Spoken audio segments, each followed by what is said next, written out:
रागिणी दिदीला विनंती करतो की त्यांनी प्रेसला संबोधित करावं.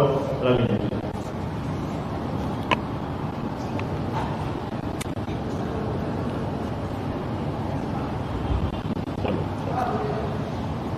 आज महाराष्ट्र प्रदेश कांग्रेस कमेटी के कार्यालय में एक बहुत ही महत्वपूर्ण प्रेस वार्ता के सिलसिले में मैं आई हूं और यहाँ पर मौजूद सभी प्रेस कर्मियों का स्वागत करती हूँ, अभिनंदन करती हूँ, इस्तकबाल करती हूँ. तो देखिए, एक घोषणा के साथ अपनी बात शुरू करती हूँ कि 23 नवंबर को महाविकास अघाड़ी का महाराष्ट्र में होगा बोलबाला. भ्रष्टाचारी, झूठी और बेईमान महायुति ठगबंधन का, ठगबंधन, गठबंधन नहीं है, ठगबंधन है, ठगबंधन का होगा मुंह काला. और वो क्यों होगा, अब सिलसिलेवार तरीके से मैं आपको बताती हूं. तो देखिए, 8 साल का अन्याय काल बहुत अंधकारमय रहा महाराष्ट्र के लिए. आज पूरे देश में और महाराष्ट्र में महंगाई की मार है, नौजवान बेरोजगार है. बदलापुर को याद करें तो कहना ही पड़ेगा कि महिलाओं की, बच्चियों की अस्मिता तार तार है. किसान आत्महत्या करने को लाचार है. कमजोर पड़ रहा हर संवैधानिक अधिकार है. पेट्रोल डीजल 100 के पार है. सिलेंडर में गैस भरवाना हुआ दुश्वार है. झुग्गी झोपड़ी वालों के सर पर छत सरकार को नागवार है. ऐसी नाकारा, निकम्मी और विफल महायुति सरकार है.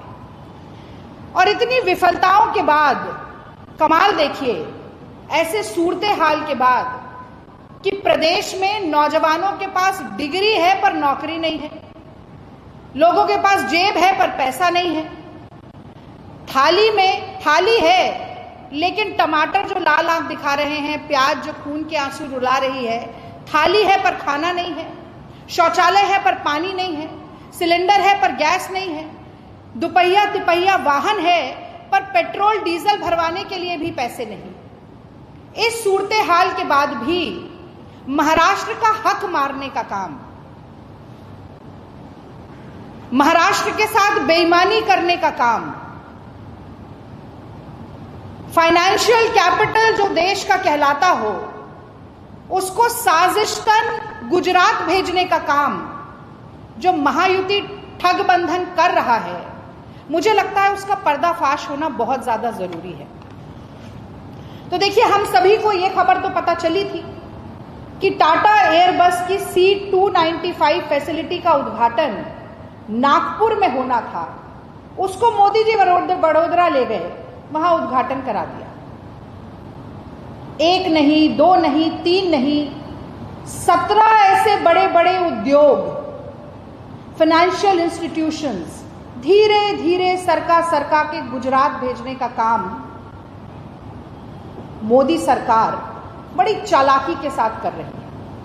और मुझे लगता है कि ये महाराष्ट्र के घाव को कुरेदने जैसा है, महाराष्ट्र के जले पर नमक रगड़ने जैसा है.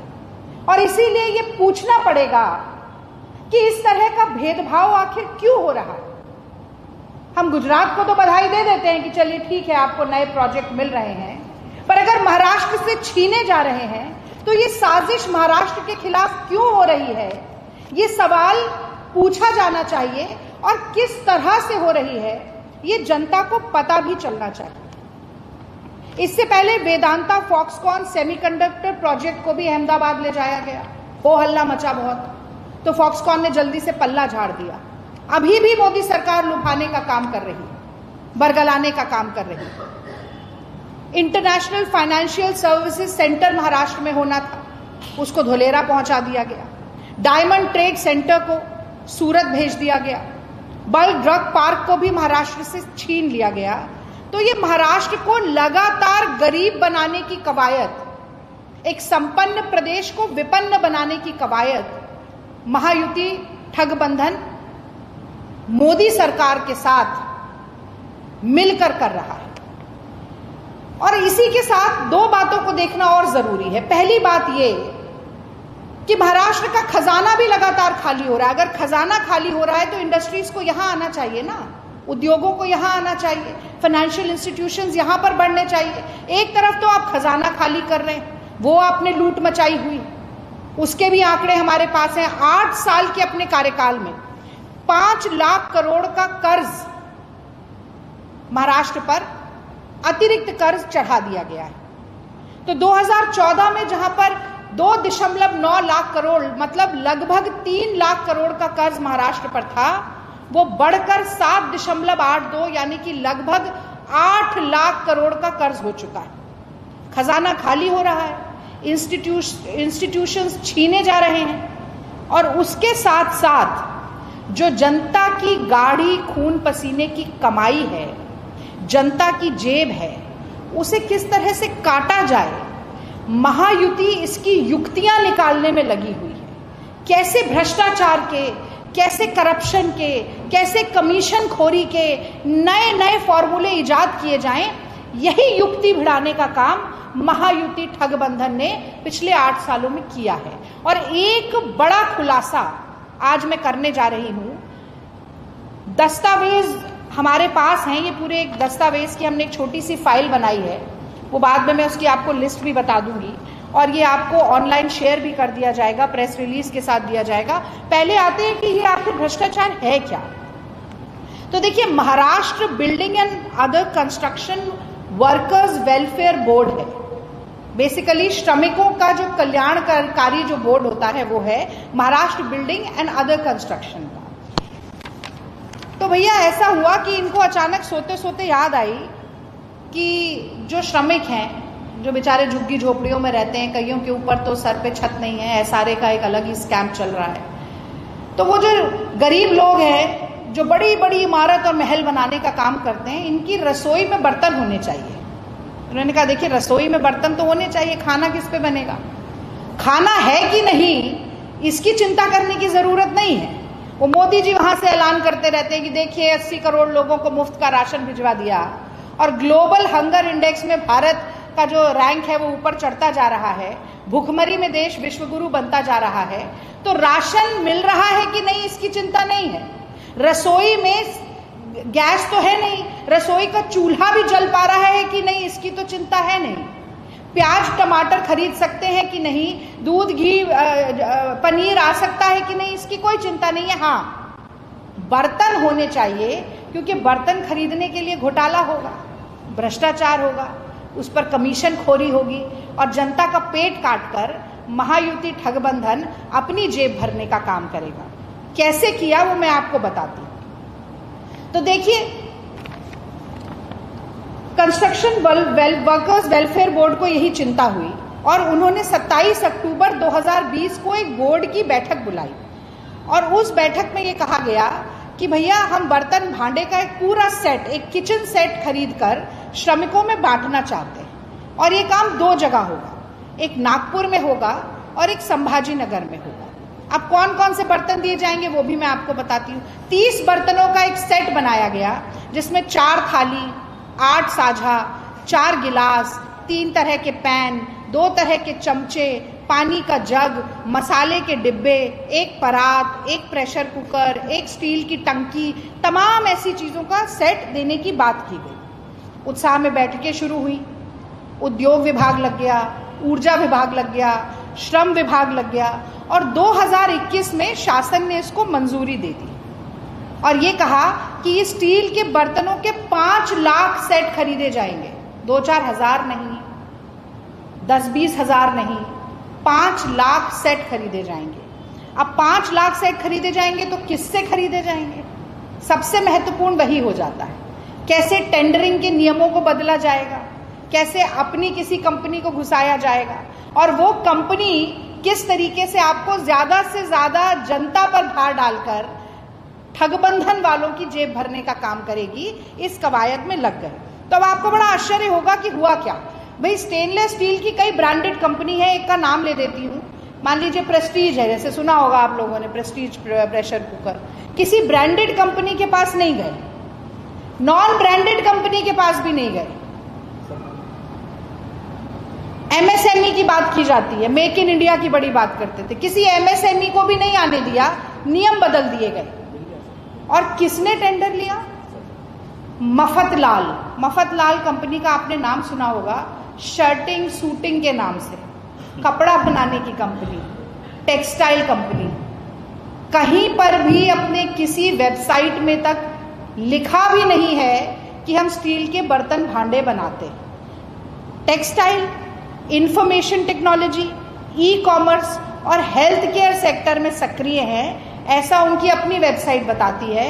तो एक कपड़ा बनाने वाली कंपनी को स्टील के बर्तन बनाने का टेंडर अगर आप दे देंगे तो केवल एक मंशा से देंगे कि दाम दुगना हो जाए और वो दुगने का जो 40-50% का कमीशन है वो हम खा जाएं। तो अब ये 50 खोखे एवरीथिंग ओके के लिए पैसा कहाँ से आता है? ये पैसा यहीं से आता है ना, महाराष्ट्र की जनता की मेहनत की जो कमाई है वही इस भ्रष्टाचार के लिए इस्तेमाल की जाती है। तो उन्होंने कोटेशन दी 8,820 रुपए की, एक सेट 8,820 रुपए का, यानी कि 5 लाख सेट हो गए 441 करोड़ के, 441 करोड़। अब ये तो हमने भी अपनी थोड़ी रिसर्च की कांग्रेस पार्टी ने, पर आप सब लोग भी अगर बाजार में जाकर ऐसा कोई सेट देखें 30 बर्तन का, तो आप लोग पाएंगे कि आसानी से 5500 के आसपास, 5200 के आसपास मिल जाता है। हमने जो पता किया 5250 रुपए में ऐसा सेट बहुत आसानी से अवेलेबल है। अब आप अगर टेंडरिंग से बल्क में बनवाते हैं, आप 5 लाख सेट की डिमांड करते हैं, तो कीमत और नीचे आ जाती है। तो आसानी से जो कोई भी स्टील के बर्तन बनाने वाली कंपनी 4500 रुपए में सेट बनाकर दे सकती थी, उसकी जगह एक कपड़ा बनाने वाली मफतलाल कंपनी से 8250 रुपए में खरीद कर 225 करोड़ की लागत में जो सामान खरीदा जा सकता था, उसे 441 करोड़ रुपए का खरीद कर जनता के मुंह पर तमाचा मारने का काम इस महायुति ठगबंधन की सरकार ने किया है। और मुझे लगता है कि इसके लिए इन्हें कटघरे में खड़ा करना बहुत ज्यादा जरूरी है। एक बात मैं और बताना चाहती हूँ कि national campaign committee for legislation on construction labour versus union of India, ये सुप्रीम कोर्ट में केस चल रहा है। और ये सुप्रीम कोर्ट देख रहा है कि श्रमिक वेलफेयर के पास फाइनेंशियल डिसीजन लेने के ताकत है क्या, क्षमता है क्या। यानी कि जो श्रमिक वेलफेयर बोर्ड है वो किसी भी तरीके का वित्तीय निर्णय ले सकता है जिससे कि सरकार पैसा देकर कोई काम करवाए। क्या वो वेलफेयर बोर्ड के परिधि में आता है, सीमा में आता है? ये विचाराधीन है सुप्रीम कोर्ट में, इसके बावजूद इतना बड़ा फैसला आ जाता है। यानी कि हम ये भी नहीं जानते अभी कि ये हिताग्रहियों के पास पहुंचा है कि नहीं, बेनिफिशियरीज के पास ये बर्तन पहुंचे हैं कि नहीं, ऐसा कोई डेटा सरकार ने साझा नहीं किया। 200 करोड़ रुपए का बड़ा घोटाला होता है, लोगों को मिला कि नहीं पता नहीं चलता हमें। लेकिन हाँ, एक बात जरूर है, कटोरी चम्मच का से जो सृजन हुआ वो इनके चमचों तक जरूर पहुंच गया। तो जो मित्रों मोदी जी हर भाषण में बोलते हैं, उन मित्रों की जेब हमेशा भरी रहे, इसका पूरी तरीके से ख्याल रखा जाता है। जनता के बर्तन भांडे बेचने की नौबत आ जाए, घर में चूल्हा जलाने के लिए भी ईंधन ना हो, 2 जून की रोटी का जुगाड़ करने के लिए भी क्षमता ना हो, लेकिन ये भ्रष्टाचार होता रहेगा। और इस भ्रष्टाचार के चलते जनता की कमर तोड़ने का काम भी होता रहेगा। तो महाराष्ट्र सरकार को ये बताना चाहिए, और हम जानना चाहते हैं कि क्या किचन सेट के लिए दूसरी कंपनियों से टेंडर लिया गया था, और अगर लिया गया था तो प्रतिस्पर्धी टेंडर वाली कंपनियों को क्यों नहीं मौका मिला, एक कपड़ा बनाने वाली कंपनी को क्यों मौका मिला, और किसी एमएसएमई को क्यों नहीं ये मौका दिया गया, जो मेक इन इंडिया का बहुत शोर मचाते हैं। बिना दांत और नाखून वाला शेर रह गया है मेक इन इंडिया का। और छोटे उद्यमियों और व्यापारियों को मजबूत करने की बजाय ये मफतलाल को क्यों ढूंढा जाता है? ये मेहनत की कमाई है, कोई मुफ्त की कमाई नहीं है। और लगातार इस तरीके का भ्रष्टाचार, ये तो एक वाकया हमने बताया, इससे पहले की प्रेस वार्ता में भी पता चला। और कहीं ना कहीं कोई ऐसा, जैसे मैंने शुरू में भी कहा कि कोई ऐसा वर्ग, कोई ऐसा समुदाय नहीं जो प्रताड़ित ना हो, दुखी ना हो, शोषित ना हो। और इसीलिए महायुति ठगबंधन का समय जो है वो महाराष्ट्र में पूरा हो गया है। 23 नवंबर को बहुत अच्छे प्रचंड बहुमत के साथ महाविकास अघाड़ी की सरकार बनने जा रही है। आपने धैर्य से मेरी बात सुनी, इसके लिए बहुत बहुत धन्यवाद। यदि कोई प्रश्न है तो मैं जरूर उसका उत्तर देना चाहती हूँ। हरियाणा चुनाव के अंदर हमने देखा था कांग्रेस को बहुमत की पूरी उम्मीद थी, जश्न बन रहे थे, जलेबी और लड्डू बन रहे थे। महाराष्ट्र में भी जीत क्योंकि महाविकास अघाड़ी तो बड़े पैमाने पर है, लेकिन ये भी स्पष्ट है, सीनियर कांग्रेस लीडर भी कहते हैं कि हरियाणा में बीजेपी की जीत का कहीं ना कहीं असर महाराष्ट्र में पड़ेगा। देखिए, मुझे लगता है हर प्रदेश के समीकरण और हर प्रदेश की राजनीतिक वस्तु स्थिति जो है वो अलग होती है। और हरियाणा की हार को हम घसीटकर महाराष्ट्र भी ले आए तो मुझे लगता है कि ये बड़ा ही दुर्भाग्यपूर्ण होगा, क्योंकि महाराष्ट्र की परिस्थिति बहुत ही अलग है। महाराष्ट्र में सबसे महत्वपूर्ण बात तो ये है कि चाहे महिलाएं हों, जैसा कि मैंने शुरू में भी आपको बताया, छोटी छोटी बच्चियों के साथ दुराचार और यौन शोषण में महाराष्ट्र देश में नंबर 1 है। इस वक्त एनसीआरबी के आंकड़े बताते हैं। अगर 86 बलात्कार रोज देश में होते हैं तो 21 बलात्कार महाराष्ट्र में हो रहे हैं, ये भी एनसीआरबी के आंकड़े बताते हैं। महंगाई की मार इतनी ज्यादा है कि आप कल मेरी कांदीवली में एक जो चाल का एरिया है वहां पर सभा हो रही थी, तो जब हम वहां से जा रहे थे तो एक बाजार सा था, बाजार में से गुजरते हुए जा रहे थे तो हमने कितनी जगह पर देखा कि महिलाएं बहुत मोलभाव कर रही हैं। आज 1 किलो पे बात करती हैं, फिर आ जाती है कि नहीं आधा किलो दे दो, नहीं 250 ग्राम ही दे दो। तो ये जो वस्तु स्थिति है, मुझे लगता है कि चाहे महिलाएं हैं या नौजवान हैं, 2 लाख से ज्यादा सरकारी पद यहाँ खाली हैं। हम शिक्षा व्यवस्था की बात करें तो 2972 स्कूल ऐसे हैं महाराष्ट्र में जहाँ बिजली ही नहीं है। 64% बच्चों को पौष्टिक खाना महाराष्ट्र में नहीं मिल पा रहा है। और जो किसान है उसे ये बड़े सुहावने सपने दिखाए गए सोयाबीन के लिए 7,000 रुपया प्रति क्विंटल की बात की, लेकिन 3,000 से ज्यादा सरकार नहीं बढ़ी। तो हर वर्ग परेशान है।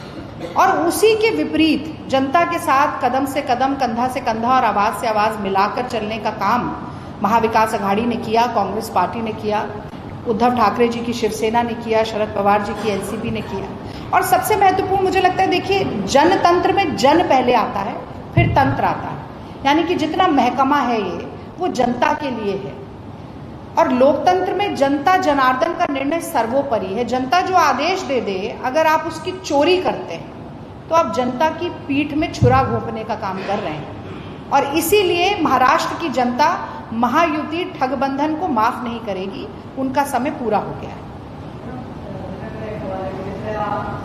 नहीं लग रहा कि एक आप ले लो एक हम ले लें, जैसे आपने हरियाणा हार किया कांग्रेस वहां पे और कश्मीर जीत किया, वैसा यहाँ पर भी नहीं होगा। देखिए, ये साम दाम दंड भेद येन केन प्रकारेण भारतीय जनता पार्टी पैसा पानी की तरह बहाकर क्या क्या कर रही है। और महाराष्ट्र तो भुक्तभोगी है कि ये किस तरीके से जोड़ तोड़ का काम करते हैं, पैसे के दम पर अंगूठा टेक राजनीति करते हैं। तो कई बार उससे परिस्थिति बदल जाती है। तो कहते हैं दूध का जला छाछ भी फूक फूक कर पीता है, वंस बिटन ट्वाइस शाय। तो जो यहाँ की जनता है ना, वो कहेगी, वो कह रही है अब कि हम इस तरीके का मैंडेट देंगे ही नहीं, इतना बहुमत दे देंगे कि एक हमारा एक तुम्हारा की कोई बात नहीं चलेगी। और आप झारखंड के संदर्भ में बोल रहे हैं, एक आदिवासी के मुंह पर पेशाब करने का काम मध्य प्रदेश में करने से लेकर औरंगजेब की मजार पर पेशाब करने की बात यहाँ करने से लेकर एक आदिवासी मुख्यमंत्री को बिना किसी कारण जेल में भेजने तक का काम भाजपाई कर रहे हैं, बातें भाजपाई कर रहे हैं। इसलिए क्योंकि उनके पास यहाँ महाराष्ट्र में, झारखंड में कोई मुद्दा ही नहीं है। और जब मुद्दा विहीन होते, कहते हैं डूबते को तिनके का सहारा है, हारती हुई भारतीय जनता पार्टी वैसे ही सांप्रदायिकता का सहारा ढूंढती है। तो वो नैरेटिव भी ध्वस्त हो गया। लोकसभा में मोदी जी चेहरा थे, सबसे बड़ा नेता इस ठगबंधन का चेहरा थे यहाँ पर, तो भी 28 सीटों में से 19 सीटें भारतीय जनता पार्टी हारी थी। और इस वक्त कौन चेहरा है ये तो इस ठगबंधन को ही नहीं पता। उसके ऊपर भी जूतम पैजार हो रही है। फडणवीस कह रहे हैं जी मैं मुख्यमंत्री हूं, वो माझा लाडली बहन योजना में से मुख्यमंत्री, लाडली बहन योजना में से मुख्यमंत्री उड़ा उड़ा के अपनी फोटो लगा रहे थे। शिंदे जी कह रहे हैं मैं मुख्यमंत्री हूं और आगे भी रहूंगा, और इसी के साथ अजीत पवार खुलासे कर रहे हैं कि अडानी जी का पैसा लगा सरकार तोड़ने में। अमित शाह आते हैं तो कहते हैं शिंदे अभी मुख्यमंत्री हैं लेकिन बाद में कौन होगा पता नहीं। तो यहाँ एक हाथ क्या कर रहा है दूसरे को नहीं पता। ऐसी कंफ्यूजन में, ऐसी हड़बड़ाहट और बौखलाहट में इन्हें रहने दीजिए। पैसे के दम पर ये जनता की इज्जत और सम्मान नहीं खरीद सकते। ये बात जनता सुनिश्चित करेगी और महाविकास अघाड़ी जीतेगी।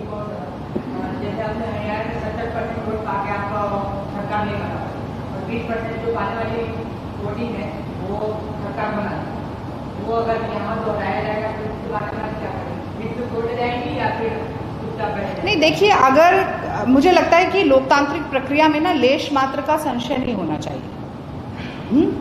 कुछ ईवीएम अगर ऐसी पाई जाती हैं जो 90% चार्ज हैं या 90 से भी ज्यादा प्रतिशत चार्ज हैं, तो वो चली कैसे, और चली तो उनकी बैटरी क्यों नहीं गई? ये वाजिब सवाल लेकर हम गए थे इलेक्शन कमीशन के पास। हालांकि उन्होंने कोई बहुत संतोषजनक उत्तर नहीं दिया, पर देखिए लोकतंत्र में सवाल पूछना जरूरी है।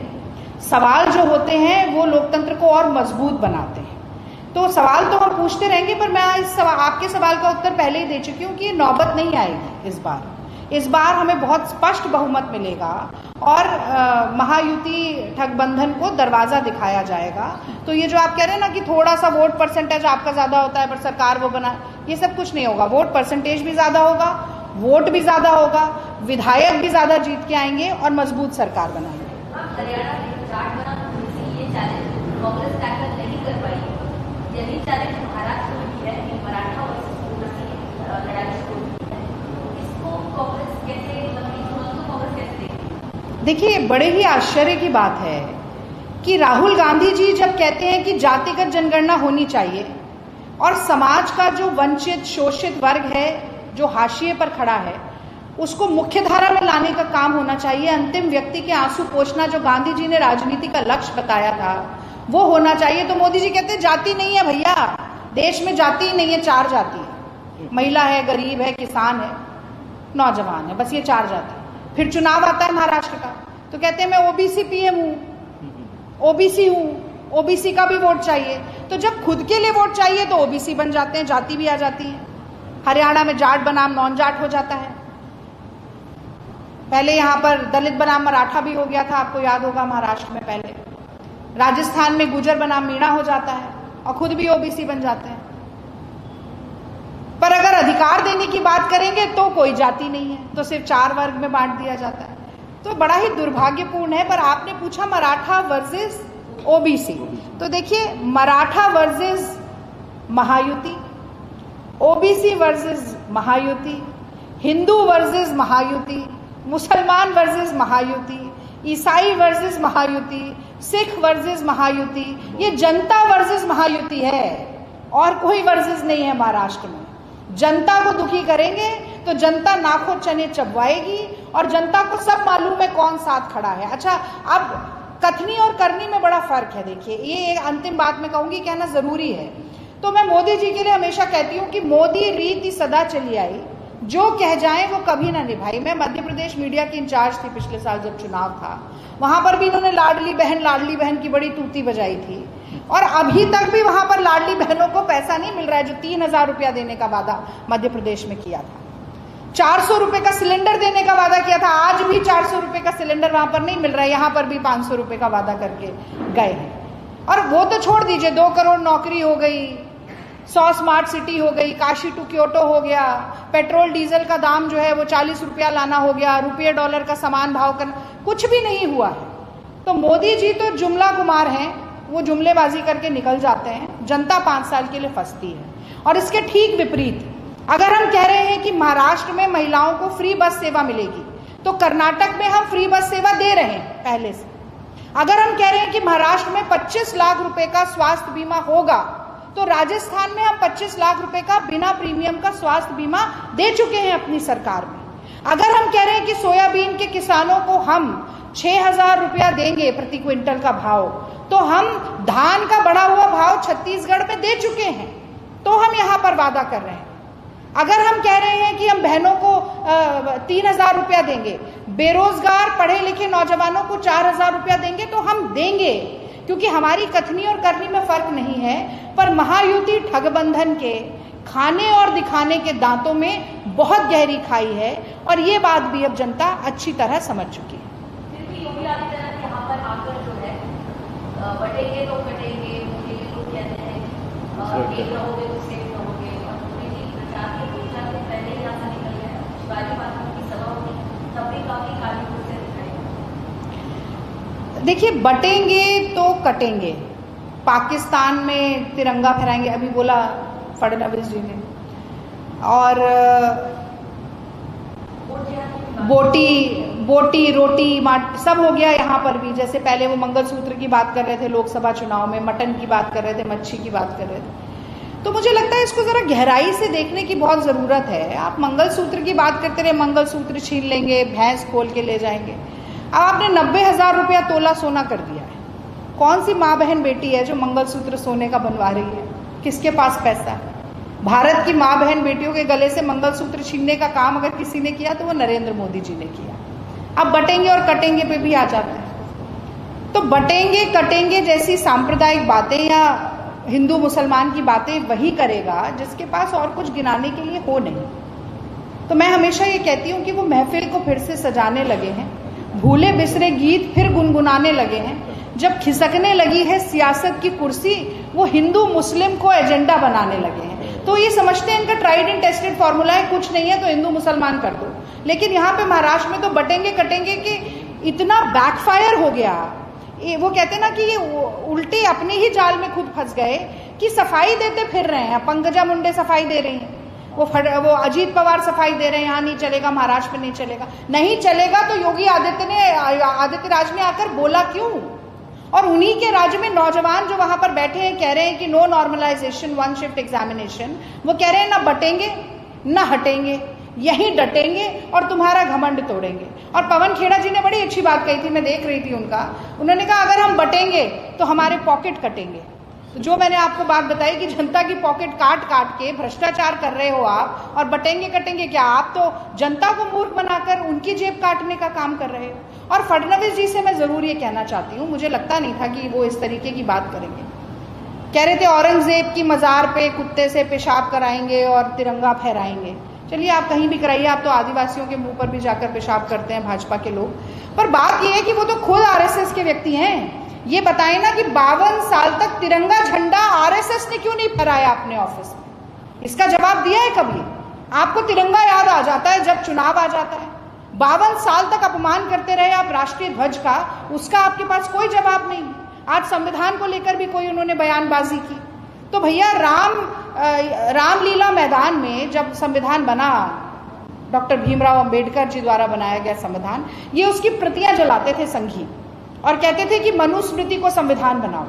अनंत हेगड़े से लेकर राजस्थान की उप मुख्यमंत्री दिया कुमारी तक ने चुनाव में कहा कि 400 पार जाएंगे और संविधान बदलकर दिखाएंगे। आप ही लोगों ने कहा ना, तो क्यों इसका जवाब नहीं देते? ये भी बताइए कि मोहन भागवत क्यों संविधान की समीक्षा की बात बार बार करते रहते हैं। तो जिनके घर खुद शीशे के हों उन्हें दूसरे पर पत्थर नहीं फेंकना चाहिए। और मुझे लगता है कि महाराष्ट्र की जनता जो ये हिंदू मुसलमान करते हैं ना, हिंदू धर्म की सबसे बड़ी परिभाषा गोस्वामी तुलसीदास रामचरितमानस में लिख गए और वो महाराष्ट्र की जनता समझती है। मैंने एक भाषण में भी कल बोला था कि परहित सरिस धर्म नहीं भाई, पर पीड़ा सम नहीं अधमाई।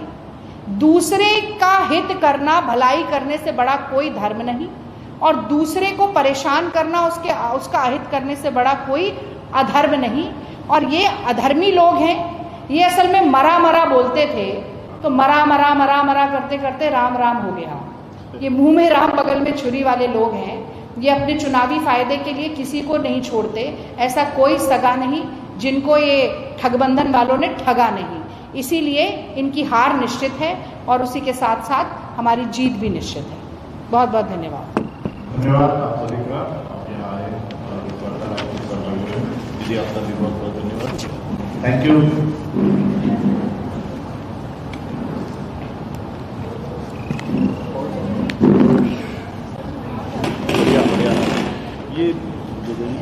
ये आप ले लीजिए। ये मैं आपको वो दे देती हूँ ना। हाँ। क्योंकि इसका क्या करेंगे आप? वो तो आपको ये ले लीजिए और वो मैं आपको आपको फॉरवर्ड ये कॉपी है ये चाहिए आपको? नहीं, मुझे नहीं चाहिए, ये आप रख लीजिए। हाँ, अगर मैं- कोई मैं- हार्ड हाँ। कॉपी मांगे, सॉफ्ट कॉपी मैं आपको दूँ। येस भेज दो इनको हाँ हाँ मला मी पाठवतो येऊ का?